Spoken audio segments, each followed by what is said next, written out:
आपके साथ कभी ऐसा हुआ है कि आप ढेर सारे लोगों के बीच में हैं पर फिर भी बिल्कुल अकेला फील कर रहे हैं?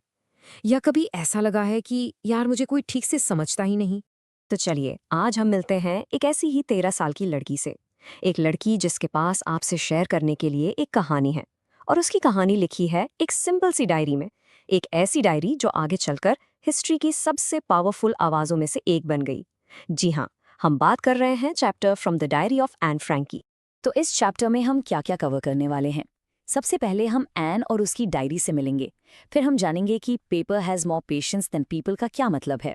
उसके बाद एन की दुनिया में चलेंगे, उसके फेमस टीचर मिस्टर कीजिंग के पनिशमेंट वाले किस्से को देखेंगे, एन के कैरेक्टर को समझेंगे और फाइनली देखेंगे कि उसकी डायरी आज भी इतनी इंपॉर्टेंट क्यों है। Alright, so let's begin. हमारी कहानी शुरू होती है एक बर्थडे पार्टी से। एक ऐसी लड़की का बर्थडे जिसे खुद भी नहीं पता था कि उसकी लाइफ आगे चलकर पूरी दुनिया के लिए एक मिसाल बनने वाली है। डेट थी 12 जून 1942, एन फ्रैंक का 13th बर्थडे। और उसे मिलता है एक ऐसा गिफ्ट जो उसकी जिंदगी बदल देता है, एक डायरी। बाहर से तो वो बहुत खुश थी, बिल्कुल बर्थडे गर्ल जो ठहरी, लेकिन उस हंसी के पीछे एक गहरा अजीब सा अकेलापन छुपा हुआ था। एक ऐसी फीलिंग कि कुछ तो मिसिंग है। और देखो, ऑन द सर्फेस एन की लाइफ बिल्कुल परफेक्ट लगती थी। उसके पास अ लविंग फैमिली थी, लविंग पेरेंट्स, एक बड़ी बहन मार्गो। उसके आसपास आराम से 30 लोग थे जिन्हें वो फ्रेंड्स बुला सकती थी। बहुत सारे एडमायर्स भी थे। पर इन सब के बावजूद एक चीज नहीं थी, एक सच्चा दोस्त, अ ट्रू फ्रेंड। कोई ऐसा जिसके सामने वो अपना दिल खोल कर रख सके बिना किसी झिझक के। तो इस अकेलेपन का सोल्यूशन क्या था? उसको इसका जवाब मिलता है एक बेजान सी किताब में। और यहीं से शुरू होती है एन और उसकी डायरी की एक ऐसी दोस्ती की कहानी जो अमर हो गई। एन ने अपनी डायरी में एक ऐसी लाइन लिखी जो आज भी फेमस है। उसने लिखा, paper has more patience than people. जरा सोचिए इसके बारे में।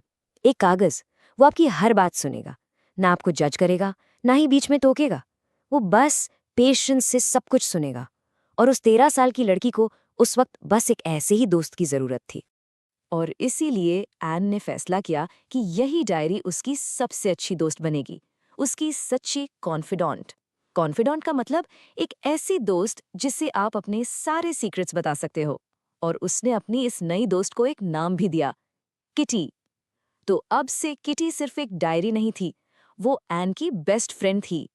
तो अब जब दोस्त बन गए हैं तो इंट्रोडक्शन तो बनता है, राइट? एन अब अपनी दोस्त किटी को अपनी दुनिया से इंट्रोड्यूस करवाती है। वो उसे अपनी लाइफ का एक ब्रीफ स्केच देती है ताकि किटी उसे और अच्छे से जान पाए। तो थोड़ा बैकग्राउंड समझते हैं। एन का जन्म जर्मनी में हुआ था, एक जूइश फैमिली में। लेकिन जब वहां हिटलर और नाज़ीज़ का अत्याचार बढ़ने लगा तो उनकी फैमिली सब कुछ छोड़कर हॉलैंड शिफ्ट हो गई। पर कहते हैं ना, बुरा वक्त पीछा नहीं छोड़ता। कुछ ही सालों में नाज़ीज़ ने हॉलैंड पर भी हमला कर दिया। और जुलाई 1942 तक हालात इतने खराब हो गए कि फ्रैंक फैमिली को एक ऑफिस बिल्डिंग के पीछे बने कुछ गुप्त कमरों में, जिसे सीक्रेट एनेक्स कहते हैं, छुपना पड़ा। पर इस सारी डर और टेंशन से पहले एन की स्कूल लाइफ बिल्कुल हम सब की तरह ही थी। स्पेशली रिजल्ट के टाइम वाला टेंशन। उसकी पूरी क्लास क्वेकिंग इन इट्स बूट्स थी, यानी सब डर से कांप रहे थे कि कौन प्रमोट होगा और कौन नहीं।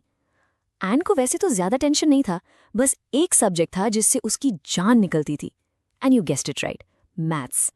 और इसी मैथ्स की क्लास में एक बड़ा ही मजेदार किस्सा हुआ, एक बैटल ऑफ विट्स यानी दिमाग की लड़ाई, एन और उसके मैथ्स टीचर मिस्टर कीसिंग के बीच।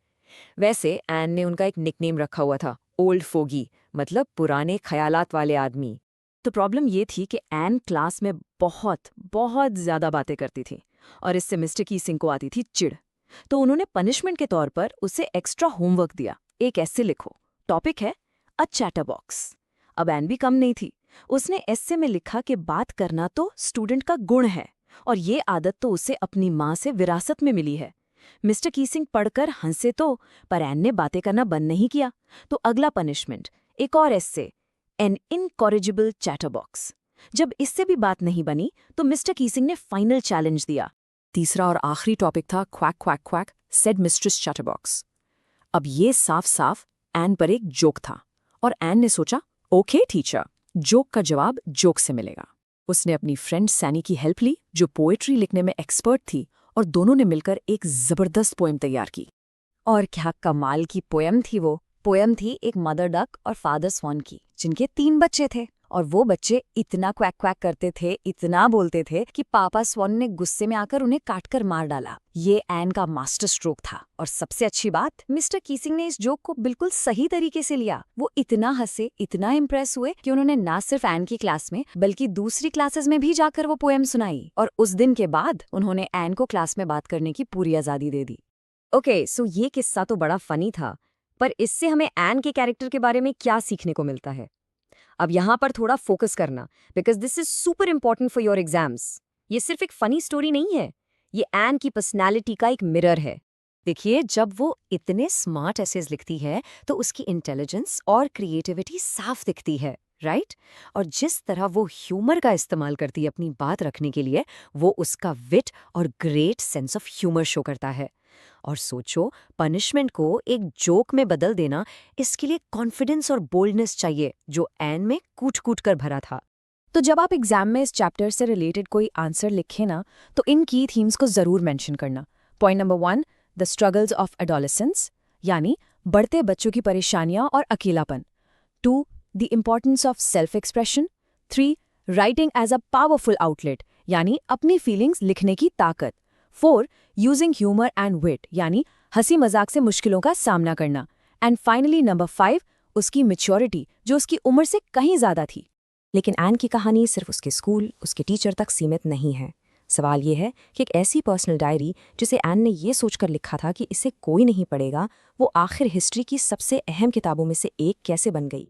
इस कहानी का जो अगला हिस्सा है वो बहुत ही इमोशनल है। ट्रेजिकली एन इस वॉर में सर्वाइव नहीं कर पाई।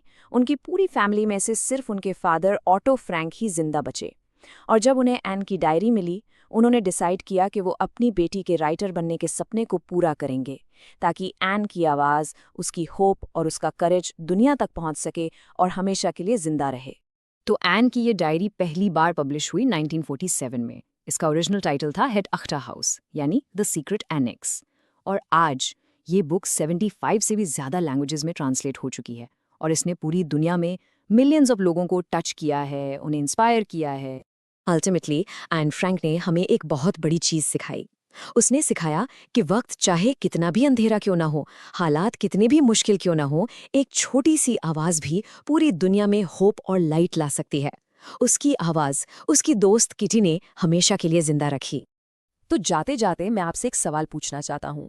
आज की शोर शराबे वाली दुनिया में, जहाँ हर तरफ इतना नॉइज है, आप अपनी आवाज़ को, अपनी अलग पहचान को कैसे सुनाएंगे? How will you make your voice heard? इस सवाल पर सोचना ज़रूर।